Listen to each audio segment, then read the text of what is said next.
Mr. President, once again, we are hearing chatter from some Democrat senators about abolishing the filibuster.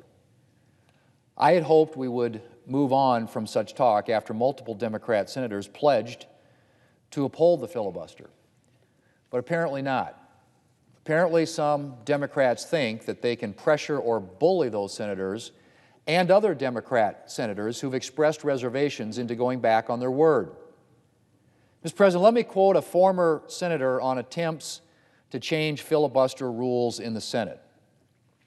And I'm quoting, "We should make no mistake. This nuclear option is ultimately an example of the arrogance of power. It is a fundamental power grab by the majority party. Folks who want to see this change want to eliminate one of the procedural mechanisms designed for the express purpose of guaranteeing individual rights. And they also have a consequence and would undermine the protections of a minority point of view in the heat of majority excess," end quote. Mr. President, that was former Senator Joe Biden. Or here's what a current senator had to say on eliminating the legislative filibuster. And again, I quote, "I can tell you that would be the end of the Senate as it was originally devised and created, going back to our founding fathers. We have to acknowledge our respect for the minority, and that is what the Senate tries to do in its composition and in its procedure," end quote. That was a statement from the current Democrat whip in 2018. Mr. President, in 2017, 33 Democrat senators signed a letter urging that the legislative filibuster be preserved. 2017. And of course, Democrats have not limited their support of the filibuster to words. They've supported it by their actions. In the last Congress, Democrats set a record for forcing cloture votes, which is what has to happen in order to end a filibuster. They repeatedly used the filibuster when they disagreed with legislation that Republicans were advancing. They filibustered COVID relief. They filibustered police reform, even though Senator Scott and Leader McConnell had committed to a robust bipartisan amendment process. They filibustered pro-life legislation. And they made it very clear that they deeply regretted the fact that they could not filibuster judicial nominees, a situation, I would point out, Mr. President, of their own making. Even without the judicial filibuster, they used every tool at their disposal to slow down judicial nominations. So, Mr. President, as of last year, Democrats' actions clearly demonstrated their firm support of the filibuster.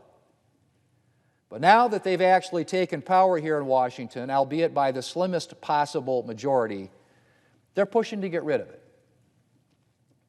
Democrats, of course, would like people to believe that this is a principled change, that all of a sudden they've realized that it's really much better for the country if the majority party gets to do whatever it wants when it's in charge. Well, Mr. President, I just have to say, if you believe that, I have some nice oceanfront property in South Dakota to sell you. I doubt that there is anyone anywhere in the country who seriously thinks that the Democrats' dramatic 180-degree turn on the filibuster is a principled reversal of their previous position. No, Mr. President, this isn't about principle. It's partisanship. It's political expediency. Democrats' principles haven't changed. Their power in the Senate has. They're in charge now, and they don't want anything holding them back, like that pesky Senate rule that they've used so often to their advantage. Mr. President, the truth is Democrats want a one-sided advantage. Last year, they were perfectly happy to exercise their rights as a minority and filibuster any Republican legislation they didn't like. But now that they're in charge, they want to deny the minority Democrats, the minority, I should say, a right Democrats repeatedly exercised when they were in power. And they're apparently too short-sighted to see that their proposal could be turned back on them in an instant. When Democrats abolished the filibuster for judicial nominees, Leader McConnell warned Democrats that they would reap the whirlwind. And they did. Much to Democrats' horror, President Trump ended up being the chief beneficiary of the abolition of the filibuster for judicial nominees, appointing a vast number of conservative judges to the federal bench. Several Democrat senators have openly admitted that they had made a mistake by abolishing the judicial filibuster. The junior senator from Delaware came to the floor in April 2017 and said he regretted changing the rules in 2013. The senior senator from Minnesota not only said she regretted changing the rules, she went so far as to say in 2018 that she would support bringing the 60-vote requirement back. Yet now Democrats are apparently ready to abolish the legislative filibuster. How have they not learned their lesson? Unless Democrats are so arrogant as to think they'll never again be in the minority. Mr. President, some Democrats have suggested that we need to abolish the filibuster because otherwise the Senate won't get anything done. Well, not quite. Not quite, Mr. President. It's not that the filibuster could prevent us from getting anything done. It's that it could prevent us from getting everything Democrats want done. That's a big difference. The truth is, Democrats could easily get something done in the Senate if they were willing to actually work with Republicans. And by work with Republicans, I don't mean inviting Republicans to join their bills while excluding any meaningful Republican input. I don't mean threatening Republicans to support their bills on pain of having the filibuster abolished or substantially altered. No, I mean genuinely inviting Republicans to the table. Now, it would mean that Democrats wouldn't get everything they want done, and of course, Republicans certainly wouldn't get everything we want done. But we could get something done. In fact, we could get some pretty meaningful things done. We could negotiate an infrastructure bill. We could pass Section 230 reform, like the bipartisan bill I've introduced with Senator Schatz yesterday. We could pass police reform legislation, expand domestic manufacturing capacity, protect election integrity. We could do all of that and more if Democrats would engage in genuine bipartisan negotiation. Is it really too much to ask that Democrats find 10 Republicans to work with on major legislative items? Mr. President, everyone would like to pass their unedited agenda, just like they want it. But that's now not how things are supposed to work, at least not in the United States Senate. And it's certainly not how it's supposed to work when, like Democrats, you barely have a majority. The Senate, and indeed our whole system of government, was designed to prevent a partisan majority from steamrolling through its unedited, unchecked agenda. Now let's just talk for a minute about the purpose of the Senate, Mr. President. Actually, let me take a step back and talk about the purpose of our whole system of government. Our founders established not a pure democracy where the will of the majority reigns unchecked, but a democratic republic. It was their intention to combine majority rule with representation and protection for the minority. Why? Because the founders knew very well that it wasn't just kings who could be tyrants. They knew that majorities could be tyrants too, and that a majority of citizens could easily trample the rights of the minority.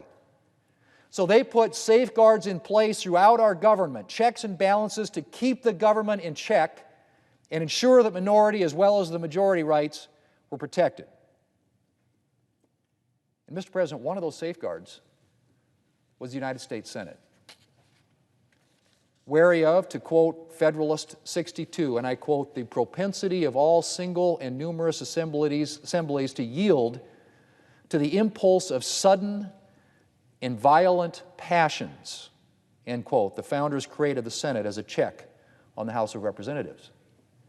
They made the Senate smaller and senators' terms of office longer with the intention of creating a more stable, more thoughtful, and more deliberative legislative body to check ill-considered or intemperate legislation and attempts to curtail minority rights. And as time has gone on, the legislative filibuster has become a key tool in preserving the founders' vision of the Senate. The filibuster does indeed make it harder to get legislation through the Senate. And Mr. President, that's a good thing. That's what the founders intended. The Senate was not designed to be a rubber stamp for a partisan agenda. It was intended to check partisanship, or as the founders might put it, faction.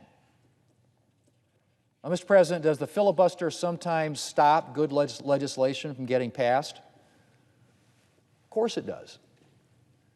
Last Congress, it stopped us from passing legislation to protect unborn babies who can feel pain from being killed by abortion. The failure of the Senate to pass that bill, in my view, was a tragedy.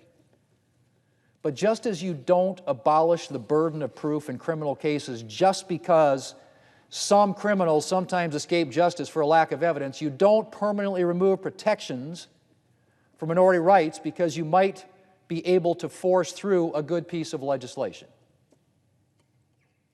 Mr. President, in 2005, when some Republicans were suggesting eliminating the filibuster for judicial nominees, then Senator Joe Biden said, and I quote, "I say to my friends on the Republican side, you may own the field right now, but you won't own it forever.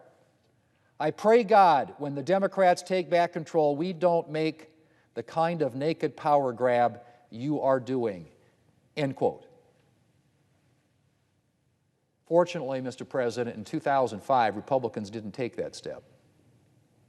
And in 2017 and 2018, when President Trump was pushing for Republicans who were in the majority at the time to abolish the legislative filibuster so he could push through our agenda, and we could push through our agenda, we said no. For the future of the Senate and our system of government, I pray, Mr. President, that Democrats will make the same decision. Mr. President, I yield the floor.